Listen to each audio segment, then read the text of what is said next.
What up, y'all? Welcome back to another episode of the Pretty Girl Progression Podcast. I am your girl, Sherelle. If you are new here, welcome. I hope you stay. And if you've been here before, welcome back.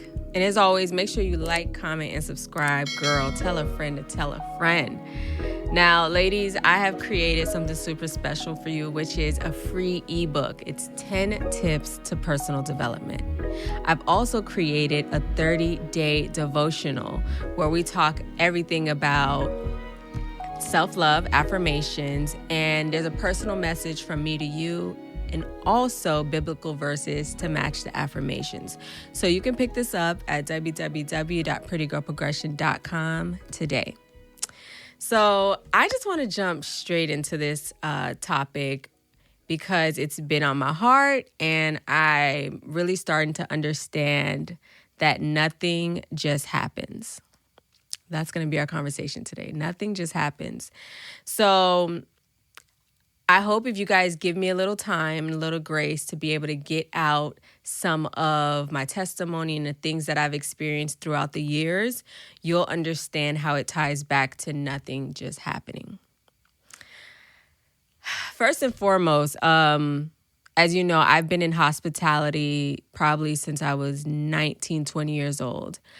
And at the time, my first job was American Express. And then I shortly went into working at Hooters. And that was a majority of my early 20s working at Hooters. And at Hooters, I gained a lot of experience and new understanding about myself. And I've noticed that it's not something that I really wanted to do at all. It's just living off survival, right? I'm a cute girl. I figure how hard it can be to service people, right? Be in the hospitality industry. Until I had my first panic attack. And I realized, man, this job is not for me. I just couldn't see myself doing it forever. But funny enough, it just kept coming to me, hospitality in different forms. The jobs kept coming to me. And it wasn't until I started working at the Clevelander Hotel on South Beach. And if you know anything about the Clevelander Hotel, it's literally like the heart of South Beach. And I was on my grind at that time. I was making the most money that I ever made. The nightlife just opened a lot of doors for me and showed me a lot of things that I never thought I would see. And I'm talking a lot of good and bad, right? And it wasn't until I went to Dubai and God called me to do something with women. Now, I'm not going to go too deep into the calling. I'll wait until the end to show you how that circles back to nothing just happening. So after that calling, I came back to, the States, Miami, and I was like, okay, God, you gave me this calling to work with women. Now I'm just kind of throwing things at the wall and hoping things stick. Starting my app. I continued doing little events in my uncle's backyard. And really, once again, nothing really excited me about being in hospitality. I love servicing people, but I just didn't like to feel like a maid or a slave. Nothing can compare to slavery. Let's get that straight. But I just didn't like that form of service. So, I ended up losing my job in hospitality from, Hooters to working on South Beach to now losing my job. And then I go 6 months unemployed. That was the hardest time of my life, y'all. Lord, I'm talking lights getting cut off and I just stretching $5 to my name for a week, running through all of my savings because I still had to pay bills. And again, still having this in my mind that God wanted me to do something with women. but nothing was sticking. Because if you know anything about the Lord, he might call you to something, but he doesn't give you the full blueprint. He doesn't say, okay, I'm going to call you and now this is the game plan. You literally have to just try, fail, and keep on going. So that's what I did. Then I ended up getting on the phone call with my grandpa. And my grandpa was praying for me. At this point, all I could do was turn to the Lord. 6 months unemployed, all I could do was just surrender and turn to God. And I was just like, Grandpa, like, I don't know what I'm going to do. It's 6 months. I still don't have a job. At the time, my car got repossessed. And I was like, damn. So all he told me was just pray and go take a walk. Okay, so that's what I did. I prayed and went to go take a walk. Little did I know that on that walk, I would run into Billy's Pub 2 in North Miami. This little dive bar that I went to maybe 2 times with my stepmom after a shift of, after Hooters, had a drink and then went home. And I just walked in there and I was honest. I was like, look, I got fired from a job. It's been 6 months. Are you guys hiring? Shout out to my good friend Andrew, who was the manager at the time. And he was like, yeah, just come back tonight and you can start. What? I was like, oh my God, okay. So that's what I did. I did that job for 4 years. Now, Billy's was different from any job that I worked. Yes, it was hospitality, but I would sit inside the ice room and kind of cry like, God, why do you have me here? Because I was dealing with everyday drinkers. And I mean like real drinkers, not your international drinkers, people who come to have a good time and leave like Hooters. It was more so like your everyday vodka tonic. I'm going to be here from this time to this time. I'm going to tip the exact same thing. People who lived in a shoulda, coulda, woulda life mentality. And that's where I was. And I didn't understand how God could call me to do something back in 2012 with women. But now, fast forward, it's 2017 and I'm at Billy's. That was hard. So I prayed a lot. I cried a lot. I listened to gospel music while I was inside that dive bar, which...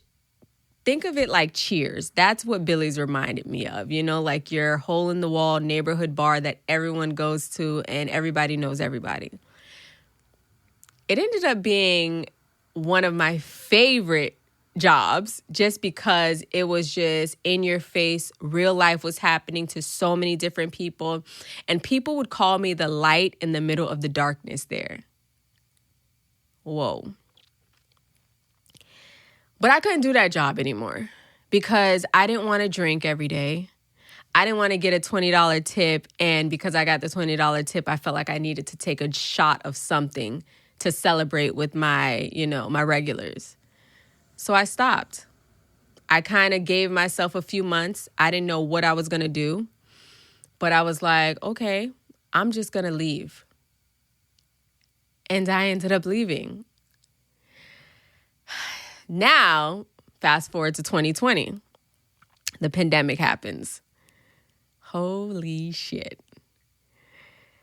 I know a lot of people went through a lot of sadness, suffering, life realizations, like, breakups to makeups to all the things in between. Life and death was happening all in the midst of it. And a lot of people became millionaires and everything in between. I didn't have any PPP loans. I think that's what they call them, right? I was not on unemployment. I literally was burning through my savings to pay rent while I was living with my family. And I was the most at peace I have ever been in my life. When people say like the peace that passes all understanding, that's what God gives us. That's the type of peace that I've had.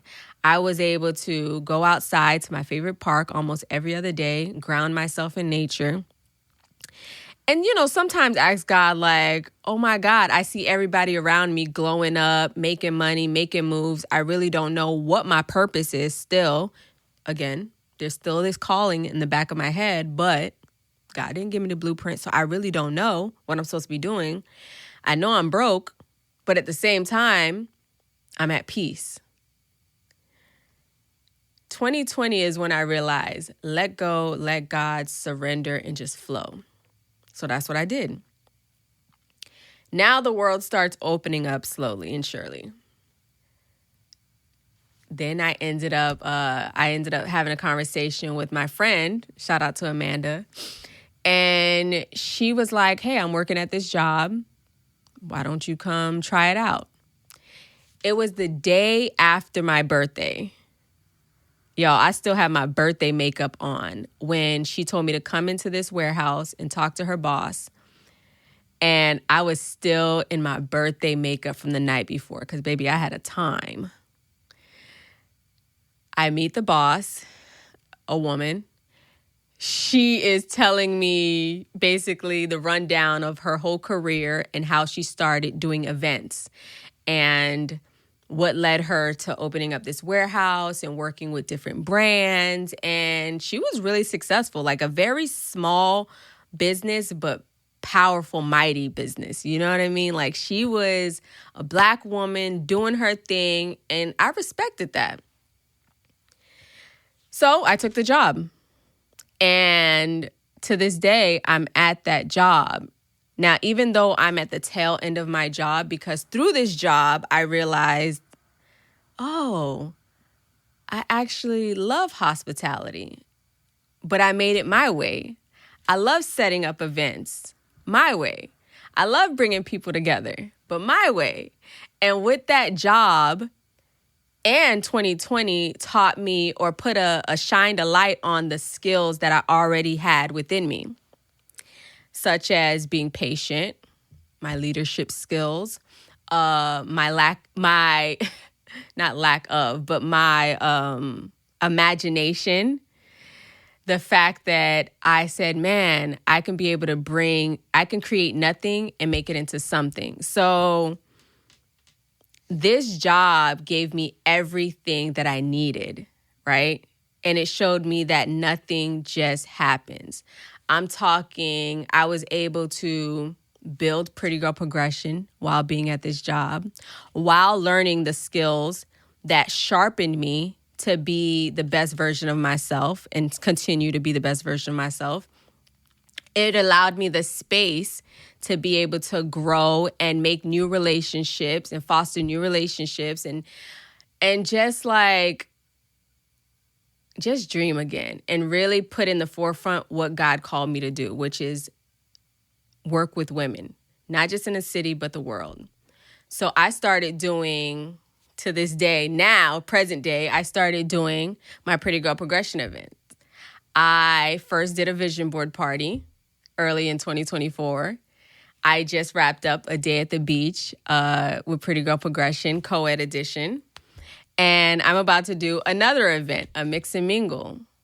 So I say all that to say everything that you actually go through in your life is preparing you for something greater. Everything.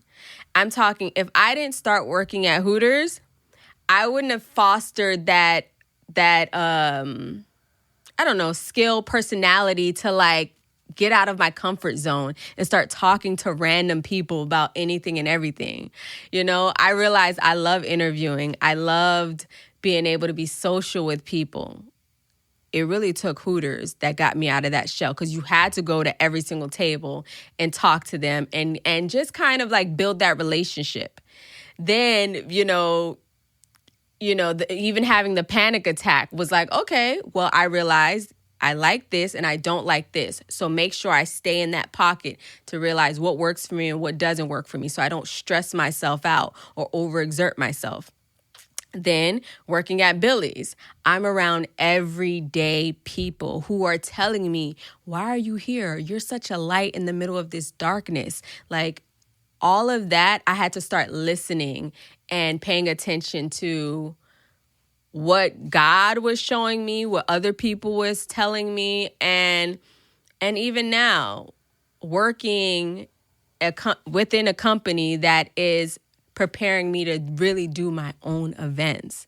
You know, I got to really even say thank you to my current boss. Again, even though I'm at the tail end of this, because it's not forever, that's not the goal.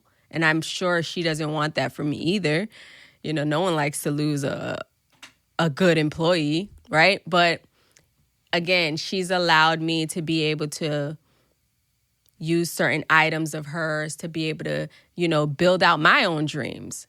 And I know that's why I'm here. Everything happens for a reason. Nothing is by coincidence. Nothing is by mistake. So if you are going through life right now and, you know, you have a dream, you have a purpose, just kind of have a bird's eye view on what's happening in your life and hone in on that. Write it down, jot it down, you know, talk to God, surrender, flow with it, and know that, again, nothing just happens. Everything happens for a reason. You just got to figure out what yours is. So, I hope you enjoy this episode, and let me know what you think about it and your thoughts in the comments below. And yeah, so that's all I wanted to say, you guys. I really wanted to get that off my chest. So until next time, Queen, make sure you pick up the daily devotional. I also have journals if you want to be able to write in your own journal. And yeah, until next time, Queen.